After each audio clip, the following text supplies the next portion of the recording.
Hey guys, it's Aaron, and I'm going to be answering some Math 22 first exam integrals.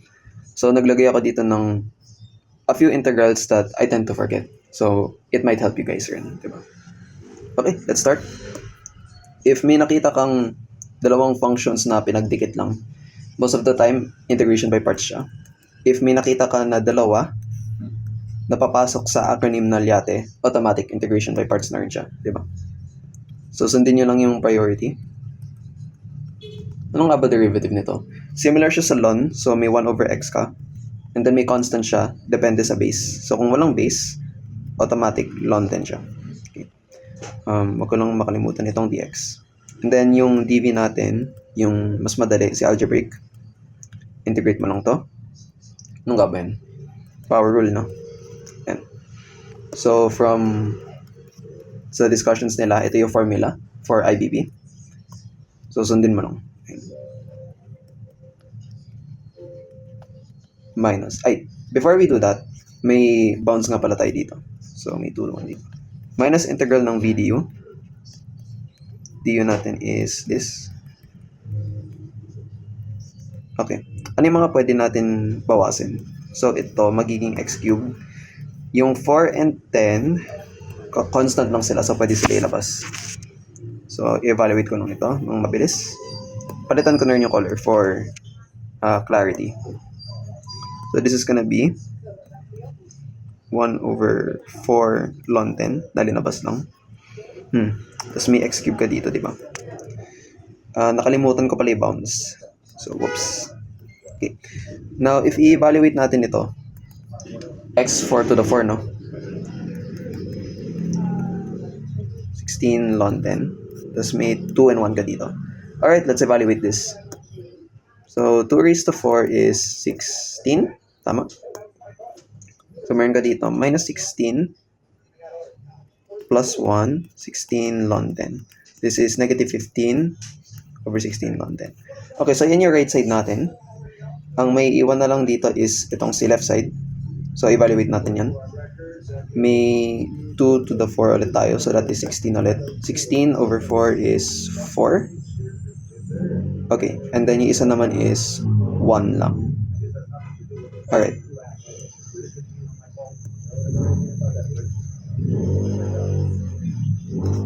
So, sulat lang natin yun.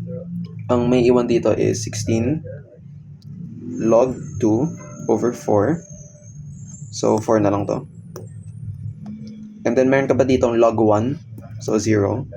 And then, itong si minus 15 over 16 ln 10 sa right side. Now, wala tayo plus c kasi gumamit tayo ng definite integral. So, ito na yung final answer natin. N. Okay, for my second favorite integral here, meron tayo dito two trig functions. So, let's start with the basics. From SOHCAHTOA, cosine is equal to adjacent over hypotenuse. So, that means kung may secant ka, baliktad lang siya, di ba? Yan. Next one is, ang pwedeng technique dito, gawin mo to sec squared x, tas ito secant x. Okay. And then, ito, may sine squared x ka dito, di ba? Okay. Itong secant squared x, cosine lang yun, di ba? Tapos may secant x ka dito. Ito, magiging tangent squared x. Tangent squared x, sec x. So, sulat na lang natin siya ng ganun.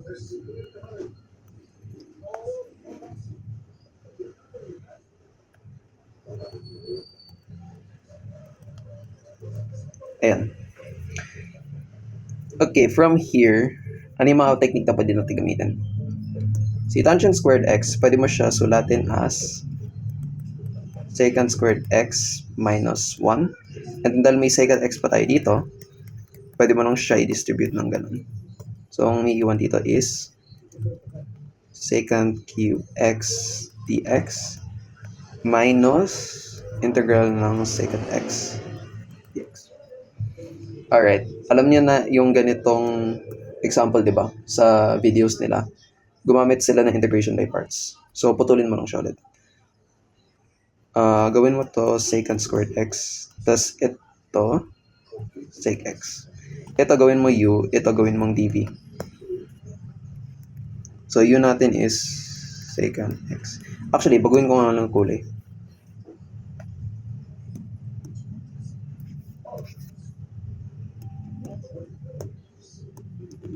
So, yung du natin dito is gonna be sec x tan x. Tapos may dx pa dito. Yung dv natin is secant squared. V natin is tangent. Alright, same formula, uv minus integral v du. So, this is gonna be, ano nga ba yun? Sec x tan x. Tapos may integral tayo dito na minus v du. Okay, ito. Dito na siya nagpapakita. And then, wag natin makalimutan itong si minus sec x sa right side. Alright, so, may algebraic exercise tayo dito. Sabihin natin A to. And then, sabihin natin ito, B. Tapos, ito, C. Ito, negative A lang siya, diba? So, ano yung sinasabi ng equation? Na A is equal to B minus A plus C. So, that means, kung linipat mo to dito, 2A is equal to B plus C. So, that means A natin is equal to B plus C over 2. Tama? Divide mo lang yan by 2. So, ulit. Tanggalin mo lang to. Lilipat mo siya sa right side, diba? Ito to, B. Ito C. Kailangan mo ng B plus C over 2. Yun yung integral natin.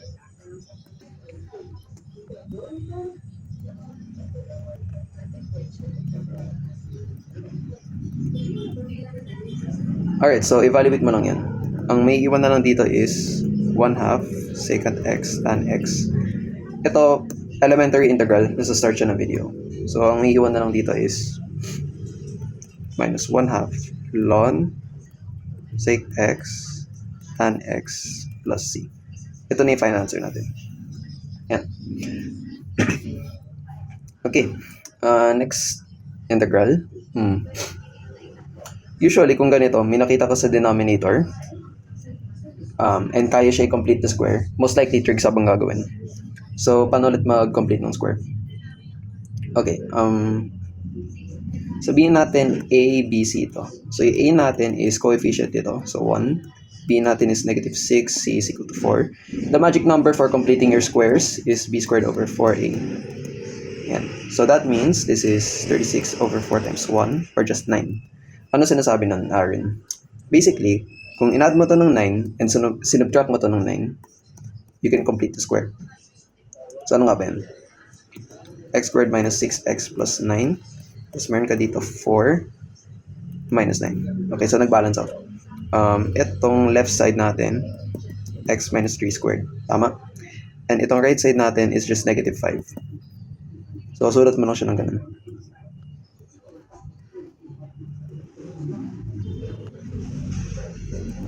Alright, and once you get this form, variable minus constant, automatic ang gagawin mo is trigonometric substitution ng secant. Okay, so secant yung gagamitin natin. So let x minus 3 is equal to secant theta. And then since ito yung constant natin, square root mo lang siya. Square root of 5. Kunin mo derivative ng both sides.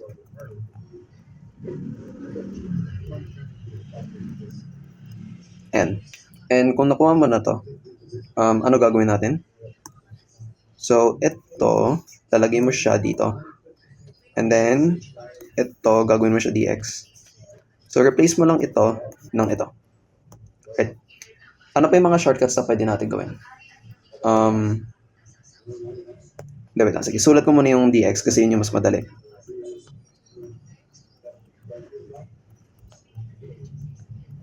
Paano yung denominator? Okay, ito. So, pay attention here really quick. Kung square mo to, kasi may square dito, isa-square mo to. Ano yan? It's gonna be 5 secant theta, secant squared theta. Tama? And then may minus 5 ka pa dito. So, that means may minus 5 dito. So, kaya may factor out si 5. And then ito, trigonometric identity ng tangent squared. Tama? Okay, ito. May square root ka pa dito. So, pwede mo ito i-square root. So, ano ibig sabihin yan? May square root of 5 ka dito. Tapos, square root ng tangent squared ay just tangent. theta. Right? Yan. So, ano yung mga pwede natin i-cancel? Ito, and ito. So, ang may iwan na lang dito is integral ng secant theta d theta. Right. Let's try to construct our triangle later. Evaluate lang natin ito. So, elementary integral sa start ng video, may sagot to. Secant theta plus tangent theta plus c. Hanapin natin kung ano to, yung dalawa na yan. So, construct natin si triangle. Okay. Si secant theta, kung linipat mo to sa baba, ito si secant theta, equal siya dito. No? So, may sagot na tayo dyan. Pwede natin isulat. X minus 3 over square root of 5. Paano si tangent? Ito yung medyo tricky, no? So, sige, lagyan natin to dito. Secant is siya. So, baliktad siya na cosine. So, yung hypotenuse is yung nasa taas, x minus 3. Kasi square root of 5, siya yung adjacent. So, sulat mo yung namayos, ha? Okay, so may square root of 5 dito. Sino yung naiwan dito? Actually, may shortcut to. Kung ano yung denominator dito, siya na rin to. So, okay, paano yung sanity check dito? Kapag skinware mo to, and skinware mo to, tapos in-add mo silang dalawa like this, you should get this. So, ano yung tangent natin ulit? Opposite over adjacent. So, opposite nito is this, and then divide mo siya ng adjacent, which is c squared of 5.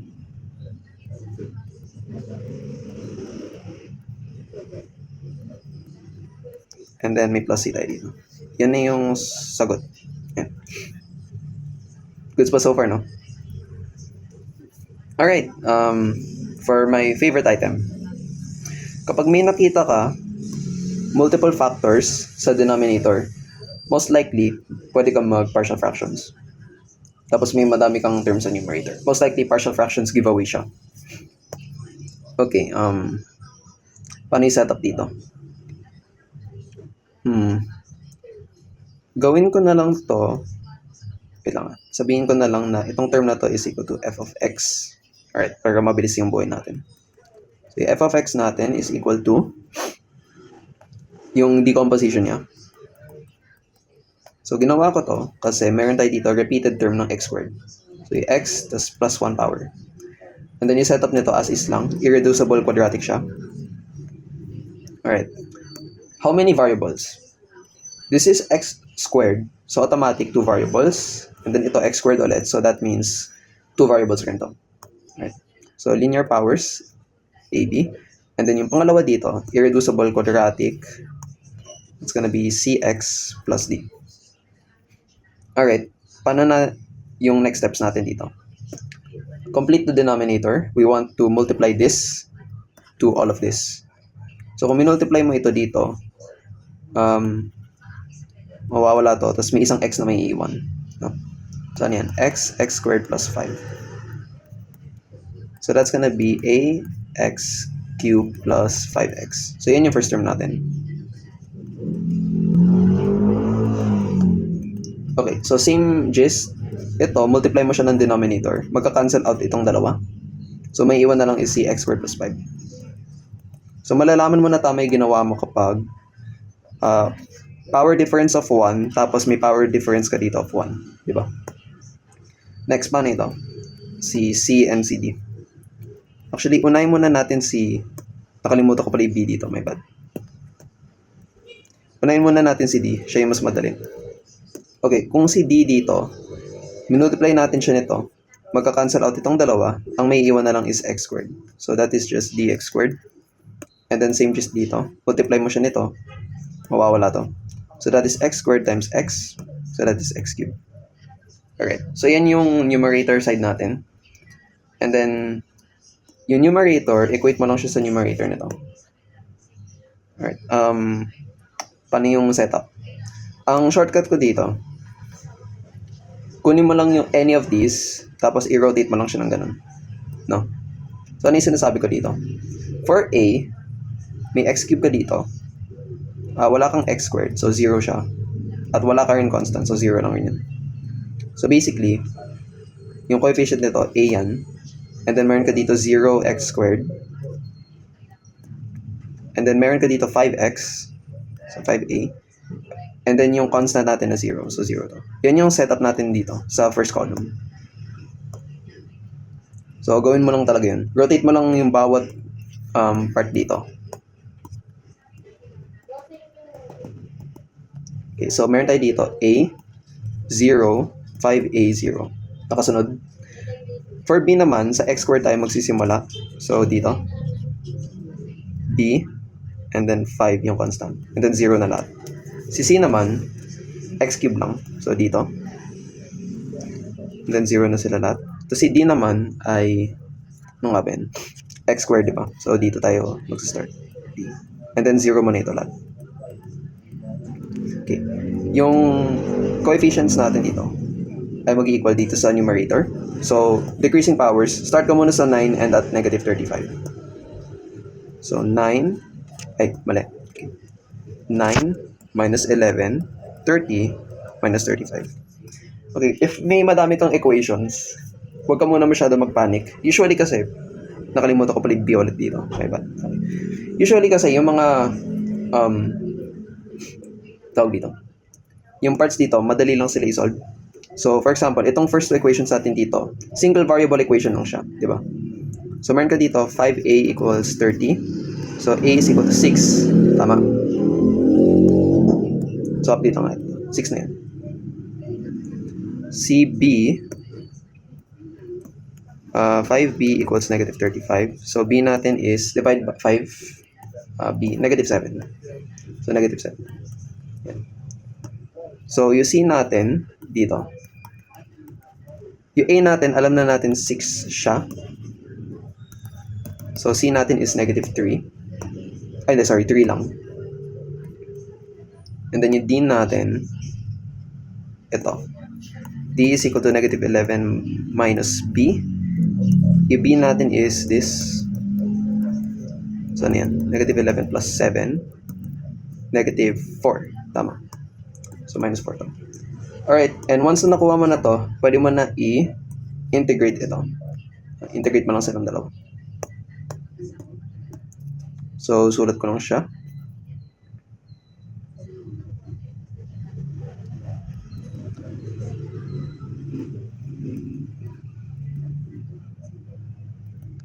Actually, itong part na to, pwede na natin siya putulin as two integrals. So, ito ay magiging 3.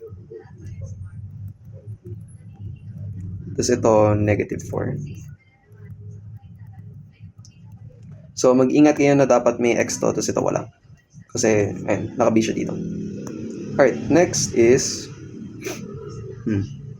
well, actually, this one, and this one, may sagot na sila. Ito, kailangan pa natin mag-use substitution, no? So, baguhin ko lang kulay nito. Ay, may bad. Baguhin ko lang siya. So, let u equals x squared plus 5. Du natin is 2x dx. Okay, so that means, itong x dx natin, pupunta siya dito. Magiging du na lang yan. Tapos, meron pa tayo dito isang 2 na i-divide mamaya. So, this is equal to, ano nga ba? 3 over 2 ln x squared plus 5. Yan yung middle term natin. Everything else, madali na lang siya. Ito, use substitution rin to. So, that is 6 ln x. Ito naman, power rule lang to. So, that is plus 7 plus 7 over x. And then, ito naman, huwag ka mag-trig sub, elementary integral to. So, this is a squared. So, yung a natin is square root of 5. So, that is minus 4 square root of 5. Tangent inverse ng x over square root of 5. Huwag mo makalimutan yung plus c. Ayan yung answer natin. Ang galing ko talaga mag-design ng item. Okay, so yung final item natin dito. If may nakita kang minus infinity, gagamit ka ng improper integral. Okay. Mukhang pwede muna natin siya expand para lang madali, no? So this is equal to x squared minus 4x plus 4. And then divide mo lang yung bawat term ng x squared. So 1 minus 4 over x plus 4 over x squared. Okay, and then ang gagawin natin is i-integrate natin to. Here's the thing, may minus infinity dito. Sabihin natin f of x to. State mo yung domain niya. Minus infinity automatically means not defined at that interval. And then, mukhang kung pinlagin natin yung minus 2 dito, hindi naman siya mag-undefined, no? So, pwede siya isama. Close bracket. Okay.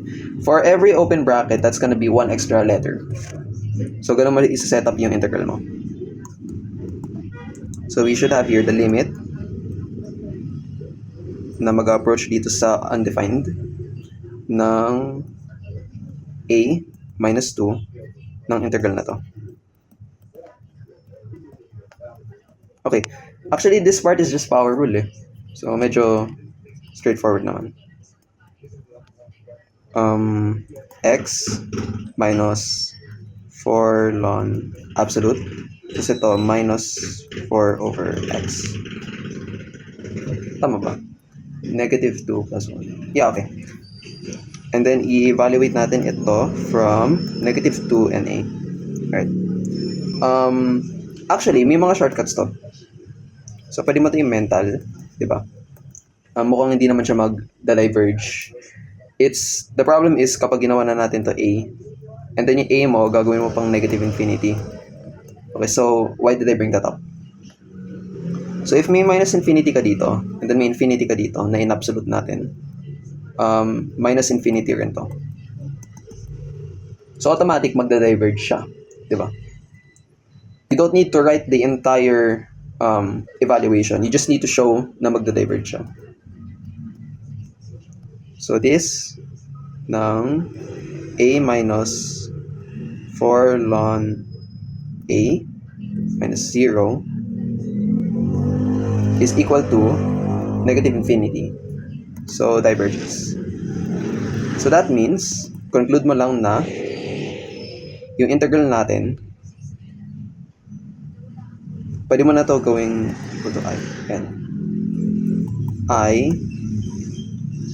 diverges. Ito yung conclusion natin for this item. So, I'd say that's all of the items. Good luck na lang sa first exam nyo, guys.